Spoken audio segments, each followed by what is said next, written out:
Bem-vindos ao segundo de 3 programas da série Igreja e Sociedade, uma iniciativa do Instituto Católico de Cultura e em parceria com a RTP Açores e com o alto patrocínio do Santuário do Senhor Santo Cristo dos Milagres. Hoje vamos falar de jovens e da sua relação com a fé. Connosco neste programa estão o padre Norberto Brum, o diretor diocesano da Pastoral Juvenil, o professor Bento Aguiar, coordenador dos professores de Educação Moral e Religiosa Católica na região autónoma dos Açores e, a partir de Lisboa, a reitora da Universidade Católica Portuguesa, a professora Isabel Capeloa Gil, e a partir dos Estados Unidos, mais concretamente da Capela da Universidade de Yale, vai estar connosco André Patrão Neves. Muito obrigada a todos por estarem connosco neste programa. No primeiro programa desta segunda série falámos da progressiva descristianização da Europa.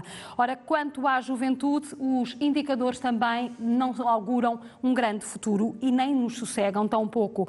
Uma grande parte dos jovens vive de costas viradas contra a Igreja, considera uma espécie de seita, cada vez com menos vocações, seminários vazios, paróquias sem sacerdotes e ao inverno eclesial europeu segue-se uma espécie de exílio de Deus. Nos Açores, até ao final do terceiro ciclo, temos uma taxa de matrículas na disciplina de Educação Moral e Religiosa Católica até algo assinalável. Temos também quem faça os sacramentos até ao crisma. Temos uma Jornada Mundial da Juventude à porta e nos Açores passaram 2 anos do primeiro Congresso Diocesano da Juventude. São apenas highlights para uma conversa a 4 em que vamos tentar perceber a relação que os jovens têm hoje com a Igreja. E começava justamente por quem está mais longe ou mais perto, em Lisboa, nomeadamente a professora Isabel Capeloa Gil, reitora da Universidade Católica Portuguesa, como já aqui a apresentei. Muito bem-vinda ao programa, agradecemos a presença.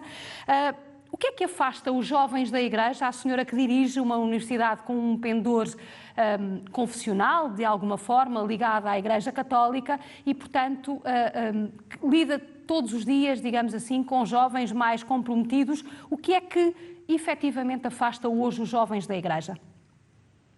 Muito boa tarde, é um gosto estar aqui a conversar sobre um tema tão importante, eu não diria só para o futuro do cristianismo na Europa e da Igreja Católica no nosso canto português, mas também para o modelo de sociedade que queremos.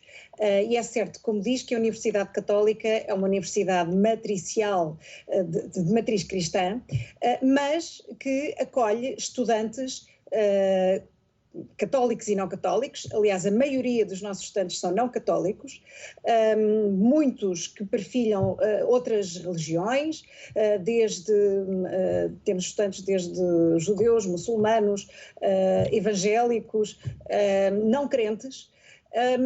E uma das estratégias importantes da universidade é, de facto, de conseguir transmitir aquilo que é a mensagem cristã de uma forma que não passe exclusivamente por modelos catequéticos, não passa necessariamente pela proximidade com aquilo que são questões ligadas à teologia e à cristologia, mas que assentem naquilo que são, eu diria, os valores matriciais da tradição e da visão cristã do mundo, a defesa da dignidade da pessoa e que se alarga a áreas seculares, desde o direito à economia, o pugnar por uma economia justa, o pugnar pelo direito à paz, pelo direito à voz das comunidades subrepresentadas, pelo acolhimento dos migrantes, pela igualdade de oportunidades das mulheres. Nós pensamos muitas vezes que estes são, e ainda à sua questão, que estas matérias são matérias que são de certa forma marginais àquilo que é o modelo da transmissão da mensagem cristã. E não é assim. aquilo que são, no fundo, os grandes valores do modelo civilizacional que nós perfilhamos, não é? Da igualdade de oportunidades, do direito à dignidade, de uma sociedade justa em que as pessoas, em que as diferenças económicas sejam aproximadas, em que a ciência esteja ao serviço da defesa do planeta e do nosso ecossistema. Nós podemos e devemos transmitir, através do nosso posicionamento nestas agendas, aquilo que está verdadeiramente no centro da doutrina cristã. E a questão é, senhora professora, a questão é essa: como é que os jovens correspondem a esse desafio e a essa matriz da Universidade Católica? E eu faço esta pergunta porque muitos deles, a primeira coisa que certamente procuram é o ensino de excelência. E neste ensino de excelência estão os valores, mas como é que eles aderem a esses valores? Nós temos muitos estudantes que dizem, quando chegam, que não têm nenhuma formação cristã de base. Aliás, como lhe disse, a maior parte dos estudantes não têm. Isso reflete aquilo que dizia na sua introdução, que é, de facto, uma modificação dos sistemas comunicativos das nossas sociedades, crescentemente secularizadas, e, portanto, nós não podemos, sequer as referências ao passado e à tradição cristã, que seja entendida de forma quase intuitiva ou natural pelos jovens. E, portanto, a forma de lhes, como é que eles reagem, ainda a sua pergunta, é preciso demonstrar-lhes que aquilo que são as grandes agendas de desenvolvimento de todas estas áreas que eu referia, da economia, ao direito, à biotecnologia, que não são, digamos, avessas àquilo que é o modelo de desenvolvimento do cristianismo. Não é, eu diria que a estratégia é um bocadinho diferente. Não é colocar o ensino da tradição católica ou cristã à frente, mas as matérias, as questões, que são questões às quais eles são muito sensíveis. As questões que o Papa fala sobre a fraternidade social, o acolhimento dos migrantes, o reconhecimento da diferença dos outros e o respeito pelos outros, são questões que para eles são muito importantes. Fazê-los aproximar-se da mensagem cristã a partir dos temas e não o contrário é uma estratégia importante. Nós não fazemos propriamente, de forma alguma, enquanto universidade, proselitismo. Os alunos chegam até nós, às ofertas, àquilo que é a experiência que está disponível na capelania e nas atividades, por vontade própria, porque querem conhecer, porque muitos deles é a primeira vez que têm contacto. Há muitos que não fazem um percurso cristão durante a sua vigência na universidade, mas que aprendem a entender o quadro cultural e o quadro de fé em que nós nos movemos, e esse princípio do respeito.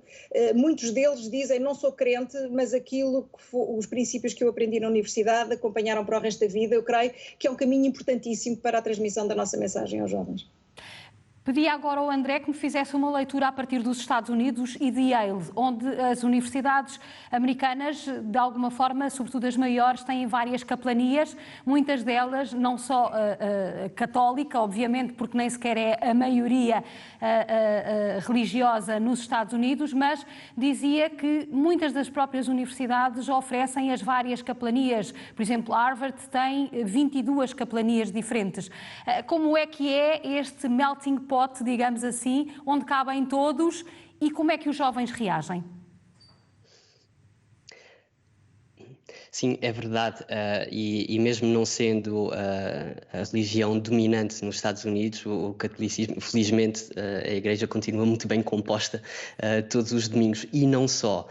Aliás, devo dizer que há um espírito de comunidade muito forte aqui nesta igreja. Há iniciativas durante toda a semana, todos os dias. Os alunos vêm cá estudar, têm uma biblioteca onde o podem fazer, têm eventos todos os dias, às vezes só divertimento ou um pretexto para poderem estar juntos e encontrar os amigos, e outras vezes para discutir questões sérias. Ainda há cerca de 10 dias tivemos cá o professor Stephen Barr, que é um professor emérito de Física e Astronomia, e que também é membro da Sociedade Católica de Cientistas Americanos. Portanto, há um misto de discussão, de convívio. Acho que há um sentido muito forte de comunidade que depois também acompanha os alunos fora destas portas. Por isso, por um lado, encontram aqui um abrigo na sua vida universitária, encontram pessoas como ao seu nível de licenciatura, mestrado, doutorandos, que estão a passar pelos mesmos problemas, seja relacionado com a fé, seja simplesmente enquanto alunos, tem pessoas qualificadas para ajudá-los no seu percurso. Claro que também colocam grandes exigências nos padres que cá estão, porque não é qualquer homilia que serve, são extremamente exigentes com o que vão ouvir, com o que vão discutir a seguir, nas perguntas que colocam. E talvez também a ideia de não ser a maior religião nos Estados Unidos e haver um sentido de ser um grupo mais pequeno também reforça esta vivência muito mais intensa, muito mais próxima, porque é quase necessário justificar o porquê de ter fé. Não é uma coisa automática que se entra simplesmente sem pensar e que se passa a vida toda sem questionar. É preciso dar uma razão a nós próprios, mas também mesmo no convívio com outras pessoas na universidade. E felizmente um dos papéis da Igreja e do centro da Igreja aqui em Yale é também ajudar os alunos a dar o vocabulário e os instrumentos intelectuais e espirituais para conseguir clarificar estas questões para si próprios, mas também comunicar aos outros. Aparentemente está a resultar, porque ainda nesta Páscoa tivemos vários alunos de Yale que se batizaram e tomaram a primeira comunhão e crismaram-se. Portanto, a mensagem está a passar. Padre Norberto, esta é uma dificuldade que a Igreja Católica está a ter. Nós vemos as assembleias de jovens e todos eles procuram espiritualidade, todos eles procuram uma relação com o transcendente, mas depois quando nós pedimos para se comprometerem com a Igreja, fecham-se um bocadinho em copas. A Igreja não está a saber captar esta sede e esta fome de Deus que os jovens possam eventualmente ter? Há uma expressão muito engraçada de um jovem que diz: Jesus Cristo, sim senhor, Igreja não, obrigado. Tudo aquilo que é instituição, tudo aquilo que é institucional, aquilo que é, vamos dizer, balizado, aquilo que é orientado liturgicamente com rito, aquilo que é, se calhar, para muitos, uma repetição litúrgica, aquilo que envolve um compromisso, de facto, cada vez cativa menos. E isso não é apenas ao nível da Igreja Católica, ao nível das associações, ao nível dos movimentos. Quer dizer, há uma falta de sentido de pertença, um sentido de comunidade. E isto já acontecia antes da pandemia, mas a pandemia agravou. A pandemia agravou na medida em que ficamos mais individualizados, mais individuais, mais fechados sobre nós próprios, ficamos muito no virtual e ainda há muitos que ficaram no virtual. Para eles já se contentam com a Eucaristia na televisão ou na internet e isso já lhes chega. Agora, há aqui um problema. É um problema que para mim chama-se cativar. E quando digo cativar não é vamos fazer uma recruta, vamos recrutar agora jovens para as nossas paróquias, vamos recrutar jovens, não. Há uma questão aqui que é cativar. Cativar através de quê? Primeiro, através do nosso testemunho. Através do testemunho daqueles que já se sentem envolvidos e sentem pertença, começando pelos jovens. O jovem, aí na Christus Vivit, do Papa Francisco, ele fala precisamente nisto, o jovem evangeliza o outro jovem. Falta este cativar a partir do testemunho. A partir do testemunho dos que estão dentro, da felicidade dos que estão dentro. Falta-nos uma adaptação de linguagens. Se calhar uma adaptação de conteúdos, formas de ser, formas de estar e, sobretudo, coerência. Coerência, porque os jovens buscam coerência. Ora, nós não podemos continuar a usar uma linguagem desadequada ao tempo que nós vivemos. Não podemos continuar a manter formas de ser e de estar como se o Vaticano II, por exemplo, nunca tivesse acontecido. Não podemos continuar fechados nas nossas celebrações, nos nossos ritos, nas nossas coisas, nas nossas liturgias. Nós precisamos de ser, como o Papa diz, uma igreja em saída, cativa, começando por nós mesmos. A adaptação das linguagens, um entusiasmo cada vez maior, a partir das comunidades pequenas, dos jovens, dos movimentos, dos párocos, dos movimentos. todos falarmos uma linguagem que seja compreensível, uma linguagem que seja acessível, uma linguagem que seja envolvente, que toque os corações. E a primeira preocupação não pode ser encher igrejas de jovens, mas será encher os jovens de igreja, quer dizer, levar-lhes Jesus Cristo, levar-lhes a alegria do Evangelho, levar-lhes este entusiasmo que me cativa, que me transforma a minha vida, e isso parte muito de outros jovens. Claro que a igreja, na sua parte institucional, tem de dar prioridades. Fala-se muito de pastoral juvenil e pastoral juvenil, mas nós temos que questionar que prioridade tem sido dada à pastoral juvenil nas nossas dioceses. Agora estamos todos com o pastoral juvenil no de cima por causa da Jornada Mundial da Juventude. Mas mesmo assim, que prioridade tem sido dada à pastoral juvenil nas nossas comunidades, nas nossas paróquias, nos nossos movimentos? Que atenção nós temos dado ao acolhimento que tem sido tão falado? Mas é a Igreja instituição que não está a fazer esse papel, ou são as comunidades locais que interpretam à sua maneira as orientações que vêm de Roma, ou não é nada disso e é pura e simplesmente o peso da instituição que assusta os jovens? De tudo um pouco, mas não nos esqueçamos que a Igreja somos nós. A Igreja é a comunidade reunida. Há que fazer despontar esta vontade, primeiro, de conhecer Jesus Cristo. Isto começa na família. Apoiar as famílias, apoiar as crianças. Uma catequese que tem que levar ao encontro de Jesus Cristo. Uma catequese que tem de deixar de ser escolarizada, doutrinal, fórmulas, mas uma catequese que seja vivencial, que parta da vida, que envolva a vida e que entusiasme os jovens. A catequese precisa urgentemente de uma reforma. E a educação moral e religiosa católica também certamente já foi reformulada nestes últimos anos, tem vindo a fazer também o seu percurso. É um caminho de entrada na fé. Boa tarde a todos. Poderá ser um caminho, no entanto estava ali a ouvir o Padre Norberto e compartilho das suas preocupações em relação ao que estamos a falar. Eu acho que é importante nós irmos um pouco mais atrás e concluir e pensar que havia um tempo que já não é o tempo atual, um tempo em que os jovens, por influência dos pais e das famílias, batizavam-se, iam à missa, casavam-se pela igreja, faziam todo um percurso sacramental e de vida em comunidade. O tempo hoje não é esse. E eu, sinceramente, não acho que os jovens estejam muito preocupados ou em sofrimento por não estarem nesse caminho. Eu acho que os jovens de hoje vivem outros dilemas, outras vivências, e a religião, ou o ser religioso, ou exercitar a sua vertente religiosa, deixou de ser prioridade. Portanto, eu acho que essa transição do comportamento religioso tradicional foi, na minha opinião, pacífica, sem polémicas, e foi feita de modo a que não lhes criou quaisquer problemas. A procura do sentido da vida não passa pelo transcendente?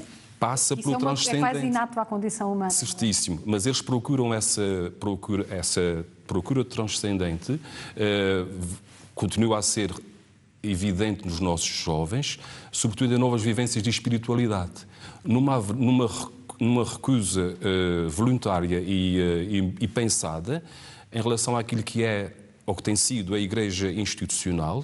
Quando eu digo Igreja institucional, a Igreja, digamos, máquina pesada, que tem um ritmo lento, que demora a adaptar-se aos tempos e que demora e que tem sido, por vezes, ineficaz na forma como transmite determinadas mensagens, destituídas, por vezes, de aplicação aos tempos modernos, àquilo que é a vida dos jovens. Claro que eles têm uma vivência religiosa muito mais, digamos, ver um Deus à sua maneira.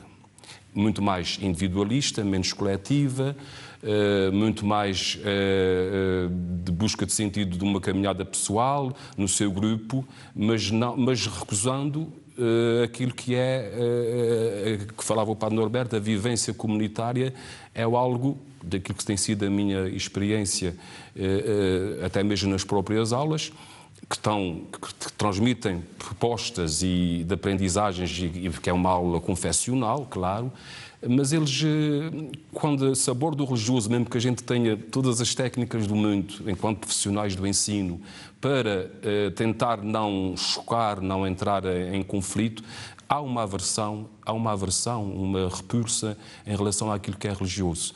O que entra em contrassenso, por exemplo, e daí que eu acho que tem que haver testemunhas e pessoas com experiências significativas para cativar pelo seu testemunho, pela sua vida, porque é essa contradição, parece-me, porque por um lado não querem nada de religioso institucional, ou querem muito pouco em relação àquilo que era aos tempos, sobretudo a partir da passagem de milénio, mas depois procuram, por exemplo, aqui no caso de São Miguel, as romarias, se formos a ver, tem um movimento que cativa muito os jovens, o próprio culto ao Espírito Santo, que agora estamos na fase em que, pós-pascal, em que nas freguesias os jovens até envolvem-se disso. Se eles vão aí, não vão só em busca de espiritualidade, certamente irão também pelo convívio, pelo sentido de pertença, porque se sentem bem.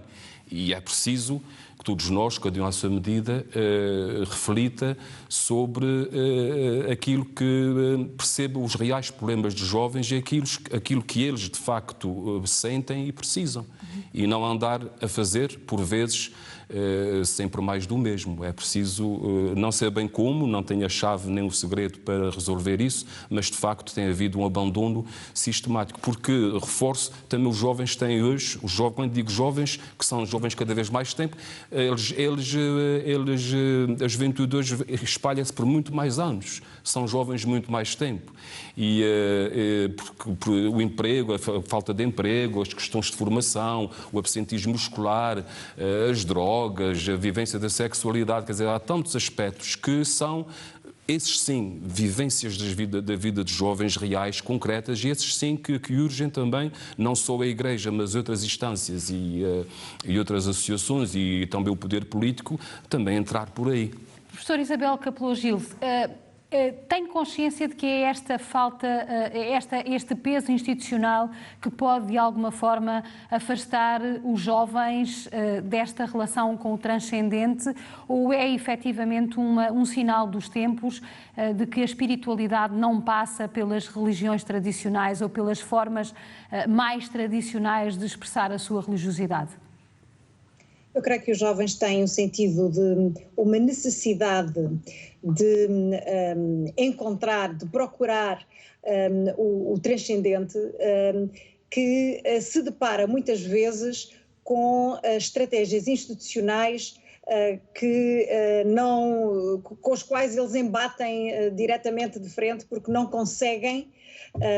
Portanto, digamos, as estratégias de comunicação, as estratégias de transmissão daquilo que são os valores da mensagem cristã, passam por modelos que estão muito longe daquilo que são as formas de comunicação atuais da juventude, com uma linguagem desadequada, em plataformas desadequadas, por vezes muito mais centradas no ritual do que na vivência real dos jovens, e na verdade nós precisávamos se calhar de uma nova hermenêutica na forma de explicar a mensagem cristã às novas gerações, porque temos que, como se dizia, entender que eles vêm de um contexto dessecularizado,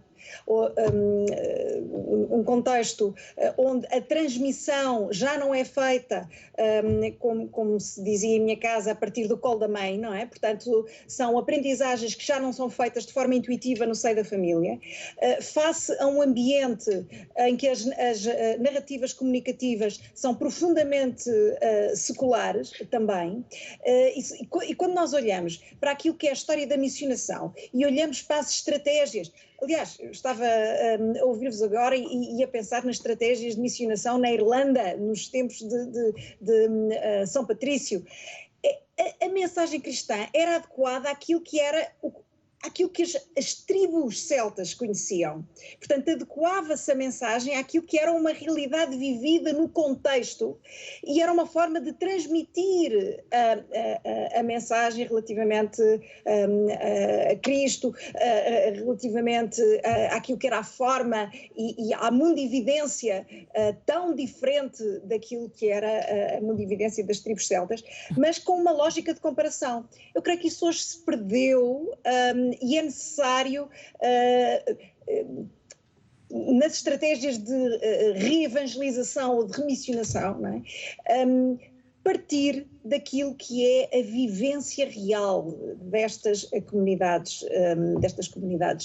mais jovens. Portanto, nós temos um contexto adverso, é certo, uma busca permanente porque essa procura não deixa, e essa sede não deixa de se fazer sentir, se calhar o ónus está muito mais em nós, que não conseguimos transmitir de forma adequada, ou dar testemunho, como dizia o Padre Norberto, daquilo que é a verdade da mensagem cristã.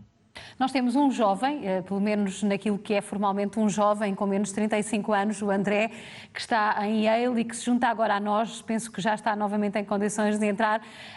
Eu perguntava, André, o que é que um jovem precisa da Igreja? O que é que a Igreja deve dar aos jovens para se tornar mais cativante? Porque nós estamos aqui a falar daquilo que nós achamos que deve ser dado aos jovens, não é? E, portanto, o que é que de facto um jovem precisa da Igreja? Bem, há definitivamente a questão da comunicação que já foi referida. Acho que um dos problemas maiores neste momento é uma comunicação não só interna, mas também externa. A evangelização tornou-se muito difícil, porque normalmente é feita com pressupostos que uma pessoa de fé tem, mas quem não tem fé não tem, por isso não percebe a mensagem, ou é até hostil aos termos e às ideias que são comunicadas. Portanto, é preciso uma forma de comunicação que não parta já de dentro da Igreja, mas que seja capaz de sair e voltar a entrar, para perceber esse processo de convite para dentro da Igreja. Mas especificamente para os jovens, acho que vai soar muito banal o que eu vou dizer, mas deixem-me explicar. Acho que é preciso uma Igreja que tenha espaço para a vida dos jovens enquanto jovens. Ou seja, a fé não é um processo que simplesmente acaba com o catecismo, ou uma fé que se recebe de casa e ponto final fica para o resto da vida. A fé é um processo de vida constante. É sempre uma atualização, um questionar. Cada vez que há um novo momento, uma mudança de vida, novos desafios ou novos momentos de alegria, também a fé é obrigada a evoluir. Por isso, claro, não estamos a viver a mesma fé que tínhamos enquanto crianças. É preciso, portanto, mais problematização e menos certezas. Os jovens é disso que precisam. É de um espaço para maior diálogo. É preciso um espaço para diálogo entre jovens, primeiro que tudo. Por isso, um espaço onde jovens que estão a passar pelas mesmas questões, que têm os mesmos problemas, mas que também estão a ganhar novas capacidades de reflexão sobre a fé, possam partilhá-las entre si. Há também desafios muito específicos, às vezes geográficos, como por exemplo nos Estados Unidos, onde as questões raciais são particularmente problemáticas. Aqui na Universidade de Yale, na Igreja de St. Thomas More, há grupos de discussão semanais para minorias étnicas, mas também para o grupo LGBTQ. Por isso, independentemente da posição que qualquer um tenha em relação a estas questões, e sabemos que há muitas ideologias e posições políticas diferentes dentro da mesma Igreja, são questões muito prementes para os jovens, que estão no seu dia-a-dia, e é importante que a Igreja tenha um espaço onde os jovens possam discutir estas questões, tenham alguma orientação, mas que também possam ser ouvidos. Por isso há uma relação recíproca aqui de um guiar nestas dificuldades, mas depois também de quem não é jovem também ter a abertura de ouvir o que é esta fé jovem atual, o que é que está a fazer, o que é que pode dar à Igreja também. Padre Norberto, o André já elencou aqui um modelo, digamos assim, daquele que ele experimenta todos os dias. O professor Bento também já elencou aqui algumas das questões relacionadas que têm a ver essencialmente com a vivência dos jovens. A Igreja está muito presa ao dogma e pouco disponível para o diálogo. É isso que afasta, de facto. Eu vou insistir nesta pergunta e ela vai acompanhar-nos ao longo de todo o programa, porque, efetivamente, nós temos estes modelos que já estão a ser ensaiados, portanto, ninguém aqui está a constituir uma grande novidade. O Papa, na exortação pós-sinodal, depois do Sínodo dos Bispos sobre a Juventude, onde se ouviu esmagadoramente os jovens e se deu espaço para o diálogo, insiste nesta necessidade de os jovens serem os protagonistas do hoje, não é o futuro, é o hoje da Igreja. Afinal, nós continuamos aqui a elaborar nos mesmos argumentos, mas depois o passo seguinte continua a ser ver-se igrejas de bancos vazios ou com gente mais velha. Eu recordo uma das palavras, uma das ideias que circula muito no primeiro Congresso Diocesano de Juventude da nossa Diocese, que foi precisamente: precisamos de uma igreja que seja mais empática do que simpática. Quer dizer, uma igreja que saiba escutar, uma igreja que esteja disponível, uma igreja que acolha, e que acolha sem julgar, que aceite sem condenar, uma igreja que se abra para todos sem qualquer preconceito, uma igreja onde dá espaço aos seus jovens para se expressarem, dá espaço para que eles falem, dá espaço para que eles se manifestem, se revelem. Uma igreja que dialogue, que esteja sem medos e sem qualquer tipo de pré-conceitos ou armas para se defender. Não precisamos de uma igreja que esteja na defensiva, mas numa igreja que esteja na linha da frente, lado a lado, com os jovens, nas suas realidades, com as suas dificuldades, com os seus problemas. O jovem precisa ser acolhido nos seus dramas, nas suas lamentações, e escutado nas suas dificuldades. Precisa de alguém que o escute, de alguém que os acolha, sem julgar, sem condenar, sem estar com preconceitos, colocando doutrinas ou de leis ou direitos canónicos acima da própria pessoa. O jovem não precisa de lei, o jovem precisa de amor. E a Igreja, Carmo fazia há bocadinho a pergunta ao André: o que é que a Igreja tem para oferecer aos jovens? A Igreja tem para oferecer aos jovens o mais importante, que é uma pessoa, que é Jesus Cristo. Uma pessoa que traz uma proposta de vida, de felicidade, de valores, como falava ali a senhora reitora da Universidade Católica. Uma pessoa que tem valores, que tem princípios e que pode transformar a minha vida. Ora, a nossa preocupação não pode ser adaptar os jovens à Igreja, mas também a Igreja adaptar-se aos jovens. E quando digo adaptar-se aos jovens é dar espaço, dar protagonismo, novamente lançar questões para nós e para dentro. Que protagonismo damos aos jovens nas nossas comunidades? Os jovens estão inseridos nos conselhos pastorais, os jovens estão inseridos nos movimentos, damos espaço para eles, quer dizer, porque há movimentos que estão a acabar por isso simplesmente porque não há jovens e não há renovação de movimentos. E há movimentos que, por exemplo... Essa se calhar também pode ser uma nova área de evangelização e de repensarmos como é que estamos a fazer a evangelização, que é definir se os movimentos do apostolado são a resposta efetiva para a organização da Igreja. Isso era outra conversa. Nós chegamos a determinados movimentos em que a gente pega nos manuais ou nas regras e é uma coisa completamente surreal para o nosso tempo, para o século XXI. Como é que podemos encaixar um jovem nesta realidade?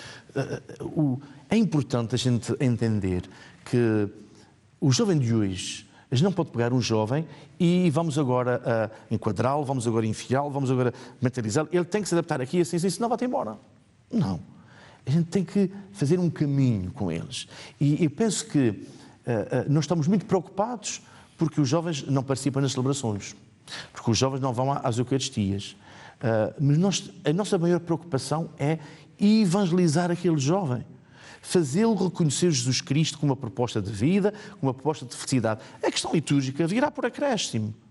Agora, que os jovens procuram espiritualidade, não tenhamos dúvida. Daquilo que os jovens mais me perguntam, por exemplo, não é a que horas é a Eucaristia dominical, é quando é que temos a oportunidade de fazer um retiro.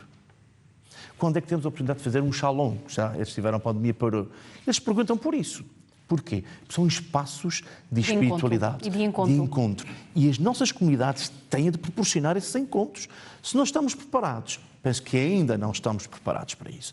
Vamos nos preparando, também vamos nos preparando, vamos fazendo caminho.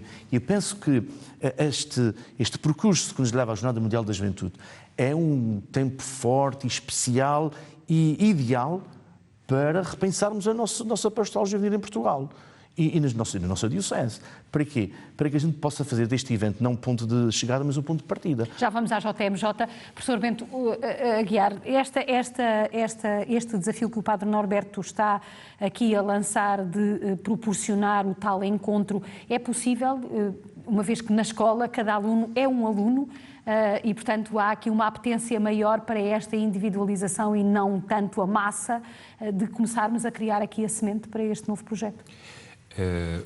Eu acho que a escola, no momento atual, desempenha um papel fundamental e a disciplina de educação moral e religiosa católica constitui um espaço, enquanto disciplina legitimada, de proporcionar às crianças e jovens, porque começamos desde o primeiro ciclo, único momento de encontro com aquilo que é o espiritual, o transcendente, o Deus. Porque grande parte das crianças e jovens que nos aparecem nas aulas já não têm frequência catequética, já não têm qualquer ligação à prática e à comunidade. Também é preciso ver aqui um aspecto que eu considero importante, porque a crise de fé ou religiosa que nós assistimos nos jovens não é da sua responsabilidade só ou exclusiva, é mais, e digo isso abertamente, dos pais, digamos, pais de 30 e tal, 40 anos, eles próprios também com as suas dúvidas e com as suas opções legítimas e que nós respeitamos, mas que em relação à religião e em relação à educação religiosa, deixaram nas mãos dos filhos essa liberdade, se assim se pode dizer, de, quando forem mais tarde ou num determinado momento, optarem por seu caminho. Concordo, respeito, mas deixou-os um pouco... Liberdade sem orientação e sem responsabilidade. À deriva, deixou-os um pouco à deriva. Nesse sentido, acho que a aula, apesar de ser um espaço com muitos alunos, e aproveito para dizer que ainda com satisfação ainda conseguimos atingir a nível Açores cerca de mais de 12 mil alunos. Se pusermos aí os pais, mais os avós, mais os nossos amigos que ainda têm alguma relação com o religioso, acabamos por ter um universo muito significativo onde o programa apresentado e as dinâmicas apresentadas podem constituir um espaço, um momento, ao longo do ano letivo, de levar à reflexão, à resposta das questões de sentido da vida, sobretudo a nível de projeto de vida, apresentar novas sugestões válidas e sadias, que não sejam aquelas que a sociedade ou as influências ou o meio lhes dá de forma muito fácil e que é mais cativante porque é momentâneo e lhes dá prazer e gosto e acabam por ficar por aí. E eu penso que, reforçando, a educação moral desempenha, e acho que faço apelo, e tem sido assim, mas é sempre importante que também os responsáveis diocesanos e a própria Conferência Episcopal, que são os que mandam nessas questões, que valorizem e apoiem essa disciplina, porque de facto, ainda no contexto atual, ainda é o único momento que podemos, vou usar a palavra com o devido entendimento, podemos evangelizar, porque os jovens vão à aula, aqueles que optam na opção. É importante frisar que a taxa de matrículas nos Açores, até ao final do terceiro ciclo, ainda é bastante significativa. Em algumas ilhas e em algumas comunidades paroquiais ainda é, ou em algumas escolas, melhor dizendo, inseridas em comunidades paroquiais ainda é quase de 100%, mas a partir do secundário, enfim, perde-se um pouco esta ligação com a disciplina e aí já é um valor bastante mais residual. Qual é o papel que as escolas têm nesta perda de importância da disciplina de educação moral e religiosa católica na transição do terceiro ciclo para o secundário? Se me permite, Carmen, há aqui uma questão também que posso explicar rapidamente, que é a questão mesmo do funcionamento das escolas. A disciplina de educação moral, a nível da região autónoma dos Açores, fruto da sua autonomia pedagógica, funciona em regime de alternativa no ensino básico, ou seja, o aluno escolhe, desde 2010, o aluno escolhe moral, se não tiver educação moral, tem outra disciplina, e isso para nós foi muito bom, porque antes nós combatíamos, usando a expressão, com furo. No secundário, porque a nível de educação somos regidos pelo Ministério a nível nacional, não há alternativa à educação moral, portanto é moral nada. Sendo assim, compreendo com os alunos... É moral um furo. Os alunos, só a partida é muito difícil. Os alunos com cargas letivas enormes e têm que estudar, e acho muito bem, para os exames 11º e 12º, acabam, e com a decisão dos pais, claro, acabam por não optar pela disciplina. Aqui, os poucos que optam, também os horários são colocados em horas impróprias, o horário de funcionamento da disciplina, que leva depois à sua desistência. Não quer dizer, e também temos que pôr a mão na consciência enquanto professores e educadores e responsáveis pela disciplina, que também não temos alguma cota de responsabilidade. Temos que fazer mais e melhor para cativar, para reinventar, mas à partida tem sido muito difícil e, como disse a Carmo, a frequência do ensino de educação moral no secundário é residual e este ano até quase inexistente. Em contrapartida, Temos investido muito no primeiro ciclo e lançando os alicerces para o futuro, e aí existem sinais de esperança, também pela formação de professores e porque temos feito o que tem sido feito em relação à disciplina, que nos permitem olhar o futuro com algum otimismo, mas com muito realismo. As coisas não estão muito fáceis, já vivemos tempos melhores, em que era mais fácil, mas há um desafio e temos que vestir a camisola daquilo em que acreditamos e lutar pela disciplina e lutar pelos alunos, que são a nossa razão de existir nas escolas, são os alunos. André, além da questão da problematização e da necessidade da discussão, do diálogo, do debate, digamos assim, há uma evidência no comportamento dos jovens, mesmo aqueles que se dizem sedentos de um contacto com o transcendente, que é o medo do compromisso. O que é que esta geração tem de tão avesso ao compromisso que leve depois a uma relação mais estável com a fé e com o religioso? Acho que o problema vai até muito para além de um problema da Igreja ou um problema de fé. Começa na forma de vivência contemporânea, numa espécie de ethos contemporâneo que existe, em que certos pressupostos e certos valores ganham uma relevância que deixa pouco espaço ou dá menos peso, por exemplo, o compromisso ou a vivência da fé.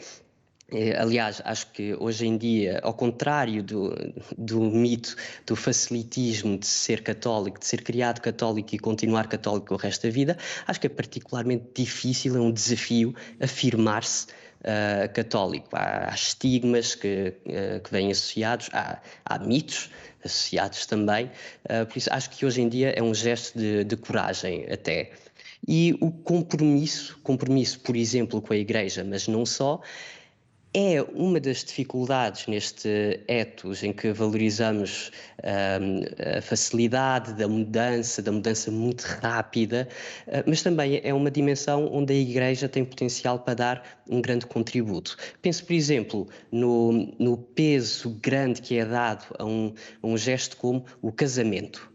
E muitas vezes, quando falamos com alguém que não tem fé, o comentário que se ouve é mas porquê casar? Porque é só um papel, é só uma festa. Não, só é um papel ou uma festa se não levarmos a sério, se considerarmos dessa forma. A preparação que, por exemplo, temos com a Igreja é de um momento de decisão, de mudança de vida extremamente profundo. Acho que a Igreja tem a capacidade de resistir a um dos pontos fracos do nosso ethos contemporâneo, deste contexto social, histórico e cultural contemporâneo, com este reforço do compromisso, da decisão informada. Professora Isabel Capelou Gil, este é mais também um desafio que fica. A Universidade Católica Portuguesa prima, como a senhora disse logo no início, por uma promoção dos valores da dignidade humana e do desenvolvimento e da promoção dessa dignidade.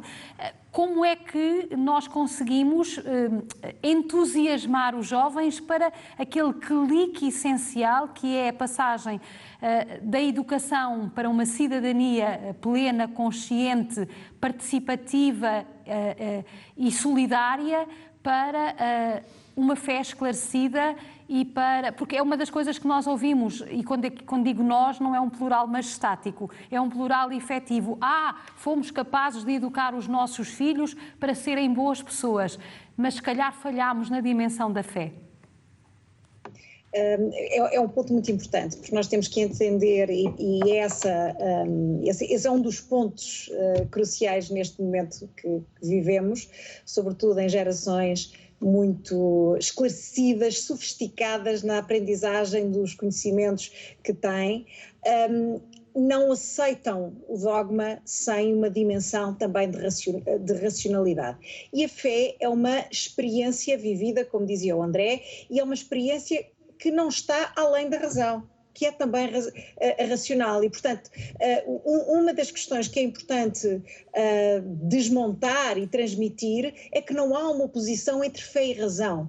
Nós podemos ter uma experiência de ciência plena, com os instrumentos que nos são facilitados com as normas e os critérios científicos, e essa experiência de ciência, esse percurso científico, ser informado pela fé, porque a fé não é uma questão de uma intuição, não é um mito.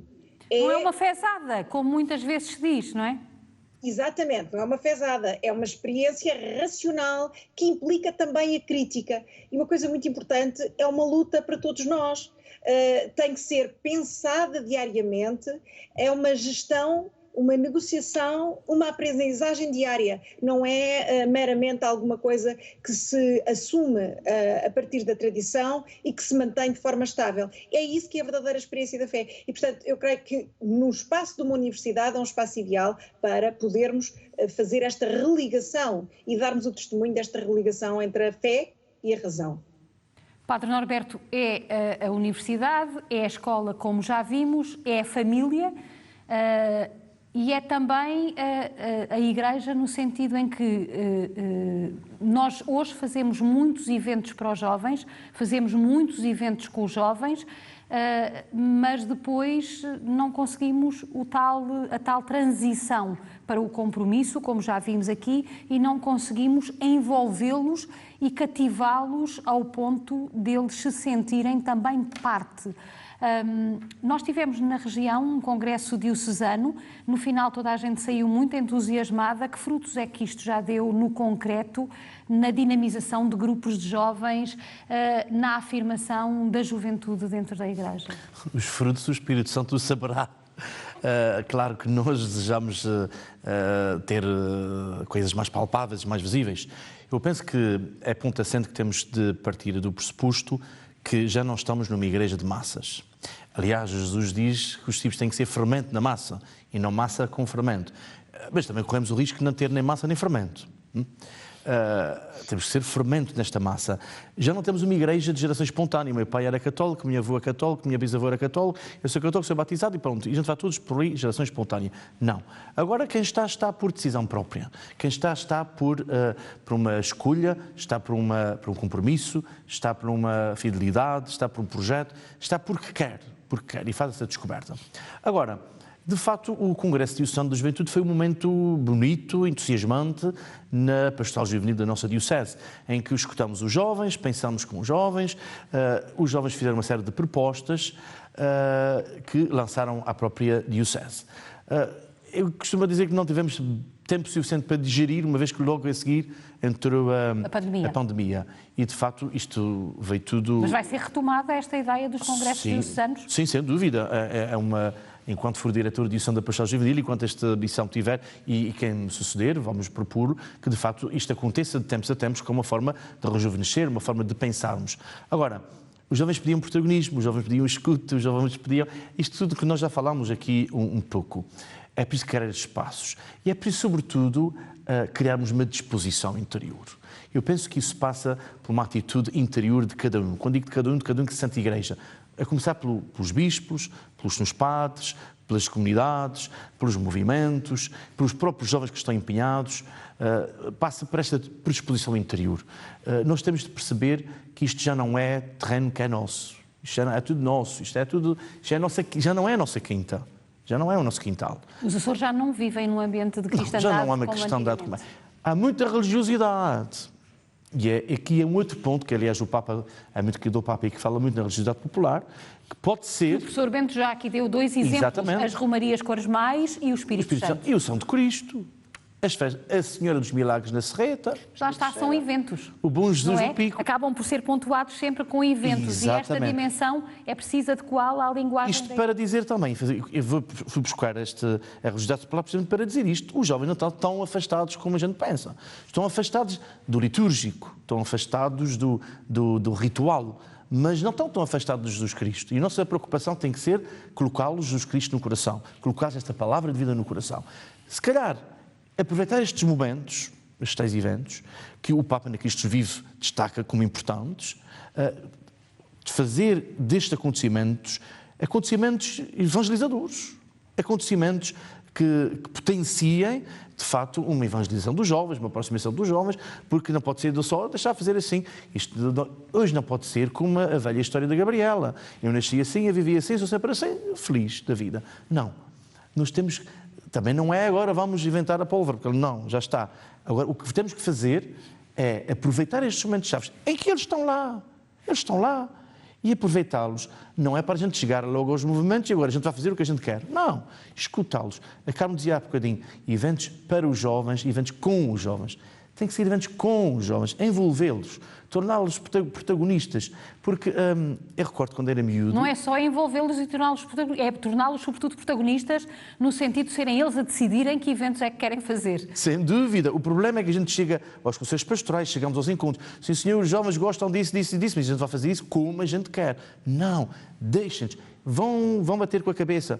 Não faz mal, vão aprender. Eu penso que nós, e quando digo nós, instituição, padres, temos muito medo de dar protagonismo aos jovens. Eu tive um pároco, que Deus o tenha, de saudosa memória, que ele deixava os jovens fazerem tudo. E às vezes criticavam-no, porque isto não foi bem adequado, não foi assim, não foi assim. E ele dizia, não interessa, mas foi o que eles fizeram. Foi a oração deles. Um fato curioso, tivemos a Via Sacra aqui em Domingo de Ramos, que foi presidida pelo Sionúncio Apostólico. Uma Via Sacra que saiu do contexto normal, se calhar chocou alguns dos adultos que estavam lá. E antes da celebração eu fui ter com o Sionúncio e eu disse-lhe, olha, vamos ter a Via Sacra, que tem estes passos, assim, e sai da rotina, sai do rito. Ele olhou para mim e disse-me assim, quem foi que preparou a Via Sacra? Foram os jovens? Eu disse, foi. Então vamos rezar com eles. Está-nos a faltar um bocadinho isto. Nós estamos na reta final deste programa em que pretendemos discutir os jovens e a sua relação com o transcendente, como é que hoje os mais novos vivem a sua fé e a sua religião. Pedia agora, para passar a uma ronda por todos, pedia à professora Isabel Capeloa Gil que nos deixasse, sobretudo, as suas expectativas relativamente à JMJ. A Jornada Mundial da Juventude é um desafio para todos, em Portugal particularmente. Basta ser o maior encontro de jovens católicos e não crentes também, e de outras confissões religiosas, que vai ter lugar em Portugal de 1 a 6 de agosto de 2023, em Lisboa. A Universidade Católica com certeza também estará muito envolvida. Pergunto-lhe quais são as expectativas. Vamos ter de facto um grande evento ou será um evento cuja preparação e depois o desenlace pode deixar sementes para um novo futuro para a relação entre jovens e Igreja? Eu acho que será as duas coisas. Será um grande evento e será uma enorme experiência e uma oportunidade única para darmos, como dizia o Padre Norberto, um espaço aos jovens para poderem criar as suas redes, para poderem partilhar as suas experiências, para poderem criar comunidade não apenas na redoma da proximidade paroquial ou da instituição onde estão, mas também redes mundiais, globais, no sentido verdadeiramente universal que o cristianismo é e representa. E sobretudo neste mundo em que nós vivemos, cheio de muros, de conflitos e de guerra, as jornadas da juventude têm todo o potencial de serem um exemplo para o mundo, um exemplo de comunidade, de agregação, de diálogo cultural, que é a verdadeira posição cristã e que é muito difícil porque implica sempre um despojamento, uma abertura ao outro, não é? E sentir que e isso também é uma realidade dos jovens, sentir uma pobreza, uma solidão do seu individualismo restrito e a necessidade de abertura ao outro. As jornadas serão certamente, em termos experienciais, essa enorme oportunidade. Nós, enquanto universidade, vamos estar abertos durante toda a semana para acolher, enfim, os grupos de jovens, desde espaços para reunião, para debate, para encontros, mas também, se for necessário, ainda não temos essa dimensão, mas se for necessário para utilizar para acomodação vamos disponibilizar todas as instalações da universidade para tudo aquilo que for necessário. Eu creio que pode ser assim uma grande experiência, uma grande inspiração para a transformação do mundo e para a agregação da juventude. Essa é a minha expectativa. O André, que já vai passar a ser um veterano agora, porque já participou na Jornada Mundial da Juventude da Polónia como voluntário, que expectativas é que tem a partir dos Estados Unidos para esta grande jornada portuguesa? Eu tenho expectativas elevadíssimas de qualquer jornada, mas particularmente uma jornada em Portugal. Tenho mesmo que sublinhar que as Jornadas Mundiais da Juventude são uma das experiências espirituais mais marcantes, mais fortes que se pode ter num percurso de fé. É quase difícil verbalizar. É um momento em que nos apercebemos da globalidade da Igreja, percebemos que não estamos só. Se calhar, às vezes, em paróquias mais pequenas, podemos sentir um certo abandono. De repente, percebemos, não, há milhões, estão todos aqui, sentem o mesmo que eu, querem o mesmo que eu. Cria-se um pequeno mundo onde, por um momento, não é tão difícil ser católico. Toda a gente percebe o mesmo, toda a gente comunga da mesma fé.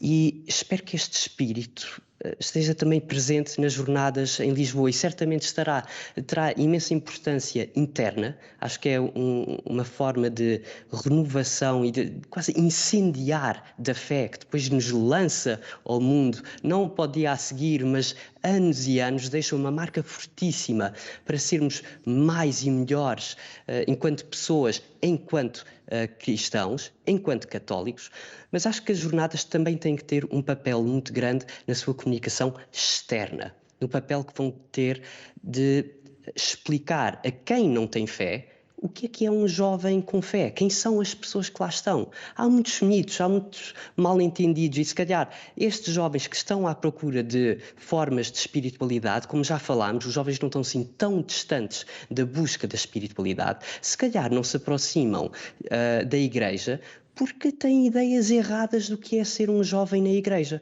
Falem com estes jovens, mostrem quem são estes jovens. Por exemplo, há a ideia de que um jovem católico, pronto, coitado, está lá porque, por influência dos pais, mas não deve ter grande capacidade intelectual para questionar o porquê de estar lá ou não. Falso, mentira. Cada vez que eu entro aqui nesta igreja, vejo a prova exatamente do contrário, de gente absolutamente brilhante, que sabe o que é que está aqui a fazer. Ou então a ideia de que são socialmente desajustados. Falso.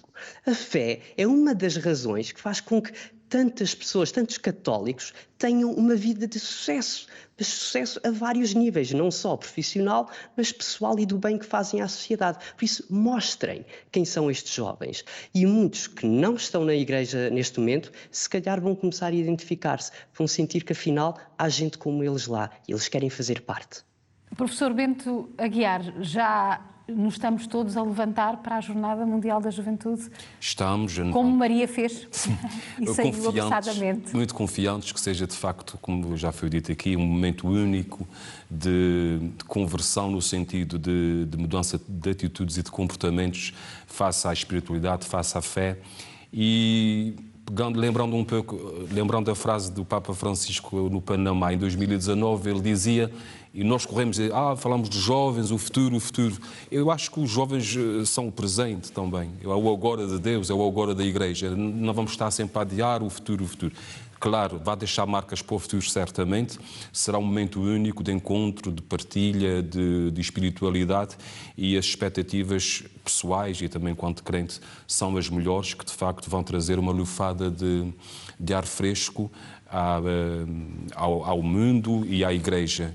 E também ressalvando que as jornadas já correram praticamente os continentes todos, e agora em Portugal, claro, também a nível de país e Europa, marcada pelo contexto atual que vivemos, também pode ser um sinal de esperança e de melhoria a todos os níveis. Padre Norberto, num minuto, o agora é olhos postos no final do mês de maio para a chegada dos símbolos da jornada aos Açores. Exato. O mês de junho, os símbolos da jornada estarão aqui nos Açores pela segunda vez. Primeira vez em 2011, aqui em São Miguel.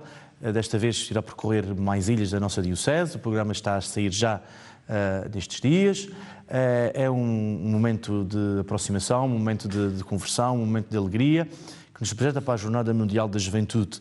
E como portugueses, como igreja, nós vamos participar em massa, os Açores vão estar presentes e vamos aproveitar este sangue novo, esta alegria, este entusiasmo para renovarmos as nossas comunidades, a nossa terra. E a jornada é importante não como ponto de chegada, mas como ponto de partida, porque em Lisboa nós vamos experimentar, como eu já experimentei também em outras edições das jornadas, vamos experimentar o que é a Igreja Universal.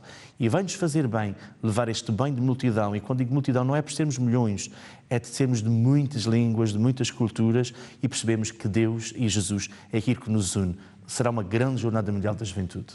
Certamente que sim. Nós voltamos no próximo programa para falar também de outros problemas da pobreza e dos pobres. Quem são os pobres de hoje? Até lá.